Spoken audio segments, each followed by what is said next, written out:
Hi everyone, my name is Ashley Smith and I am a labor and delivery registered nurse working at a hospital in Fort Lauderdale, Florida. I am also a student at Broward College and I'm in the BSN program.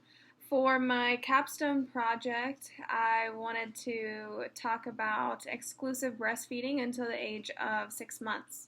So let's talk a little bit about the benefits of breastfeeding.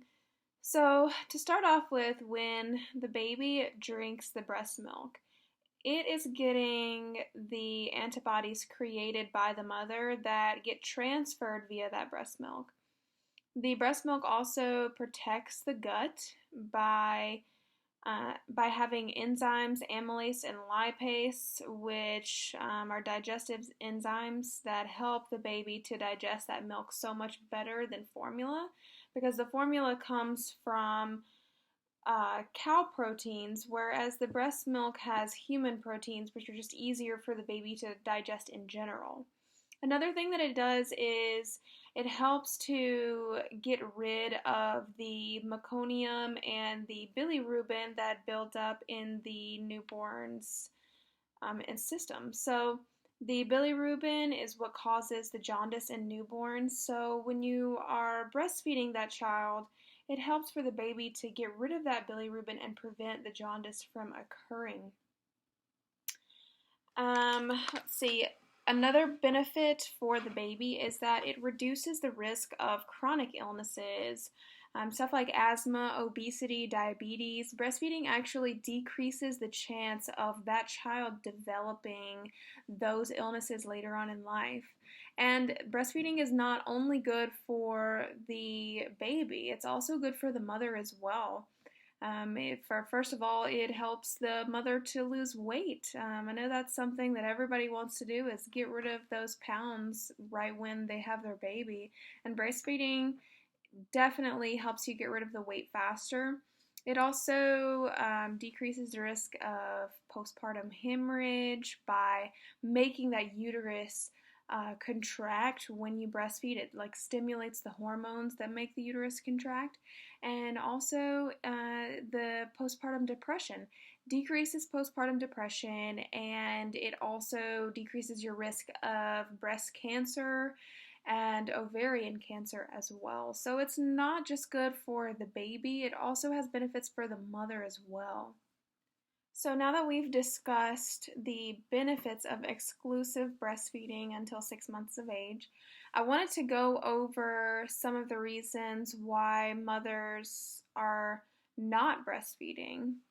I've spoken with a lot of patients in the hospital, as well as doing a lot of research online as to why different cultures may not want to breastfeed, different ethnicities, and just the most common reasons as to why people don't want to breastfeed or cannot.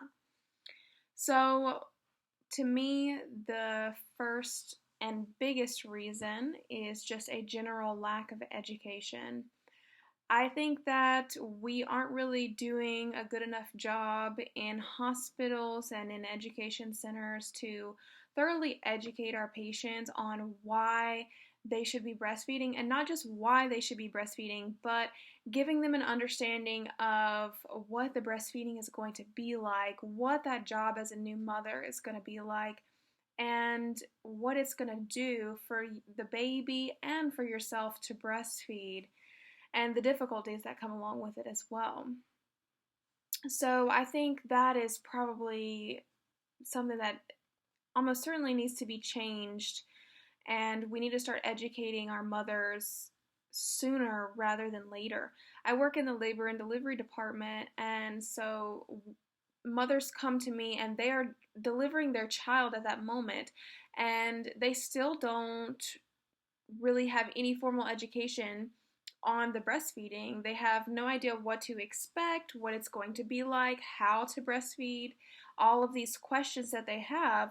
So a lot of times they'll say, oh, I don't really want to breastfeed, I want to formula feed, or I'm going to use both because I'm not sure. This is what these women are telling me. So I take it upon myself to educate them, but I'm hoping that with this video the mothers and nurses, everyone that's watching this video will kind of get a better understanding as to why people don't breastfeed and why they should.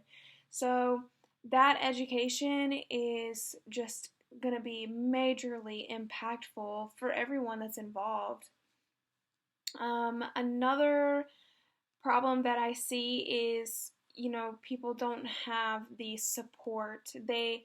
For one, they're not getting the support that they need in the hospital. When you first have that baby, you're exhausted and you're having to learn all of these new things, taking care of yourself while taking care of a baby when your body is healing. It's a very difficult process, and you're trying to learn how to breastfeed on top of this. It can feel like so much, especially when you don't have that family support at home or even financial support to be able to breastfeed.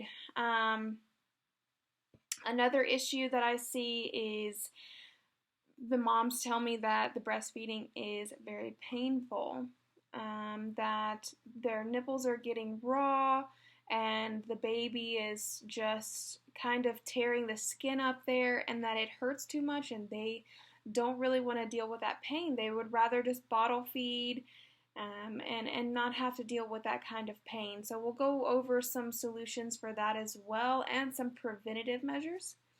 Another big problem is work. So most of us cannot afford to just stay at home for the first 6 months of the baby's life, and that is totally understandable.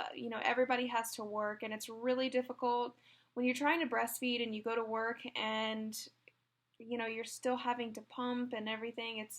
It's really hard to keep it going. So we'll also discuss some solutions to that. And then the other one is it's cultural and personal preference.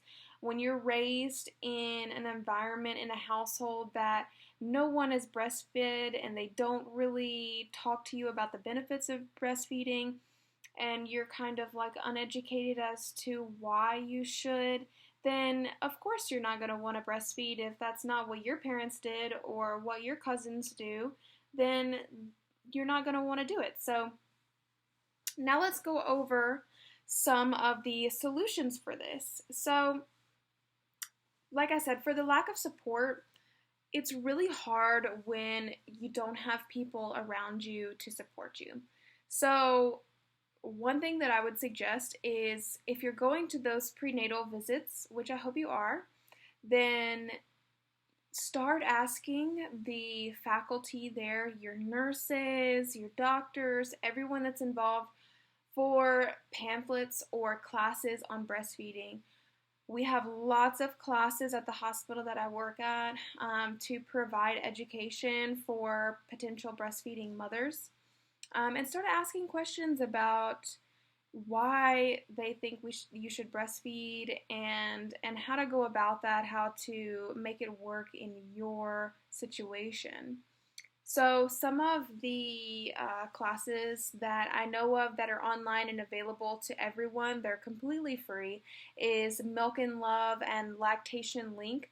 Both of those classes have major support groups, and they will go over everything related to breastfeeding, and they have like support forums online so that you can go and ask questions to actual mothers that have gone through the same situation that you have, so that you have that support even if you don't have family at home that's helping you or a supportive partner. It's very important. Let's see, and as far as the breastfeeding being painful, so one thing that I've noticed is that mothers are kind of unaware what a proper latch is. So if you deliver at the hospital, then make sure to go to the lactation specialist so that they can teach you how to get a proper latch. She can also provide classes and Zoom meetings online that are one-on-one just with you. So make sure and get people's phone numbers, get their cards so that you can get in contact with them when you are running out of solutions and you need some help. They're a great resource. Lactation specialists do this all day, every day, and all they want to do is help you. And so basically the proper latching technique is not just having the nipple in the baby's mouth. So the first thing that you want to do is really stimulate that baby and wait until they open their mouth really wide before you put the nipple in, because that prevents the baby from just taking the nipple in instead of the nipple and the area part of the areola as well, which is really important because you don't want all of that pressure to just be on the nipple. That is how you develop incredible nipple soreness and you end up not breastfeeding enough. You can develop mastitis from not emptying one breast fully before going to the other. You really want to breastfeed for at least 30 minutes on each breast, letting that breast empty before going to the next one, because you don't want to develop any kind of clogged duct issues and infections, because then that's a major issue with breastfeeding, and it's you don't want to have to deal with that while you're breastfeeding your baby. So as far as work goes, the work is probably the hardest obstacle to overcome, and that's because there are a lot of scenarios and a lot of other countries where they're not really giving you the essential breaks that you need and the space that you need to go to be able to pump your milk. So the best thing that I can say for that is to advocate wherever you work, wherever you live. Speak about it. If nobody knows that it's an issue, then it's never going to get fixed. So make sure you're advocating for yourself and for your breastfeeding rights, and try to get as good of a pump as you can, so that you're able to pump more frequently. A lot of resources for being able to help pay for those pumps for you. I know WIC is one, and La Leche League USA. They will provide breast milk for you if you're unable to supply enough. It's mainly for preterm and critical care infants, but if they have excess supply, they can help mothers as well that aren't able to breastfeed enough. So those are some of the things. And as far as, kind of resetting as a culture, when you come from different backgrounds and it's a background where breastfeeding is not very prevalent, it's our job to educate ourselves and to really get that information and determine if this is something within our culture that needs to be changed. It's education. It's going to come from our hospital staff, the nurses, everyone. In all of those cultures, in all of those countries, everywhere, we need to start thoroughly educating about all of these benefits of breastfeeding and why it's so important, and that's the only way that we're going to make any change.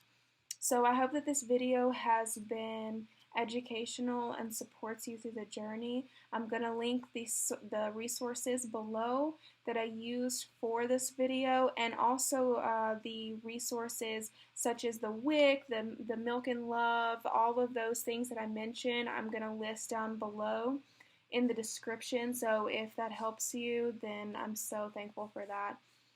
Everyone have a good day.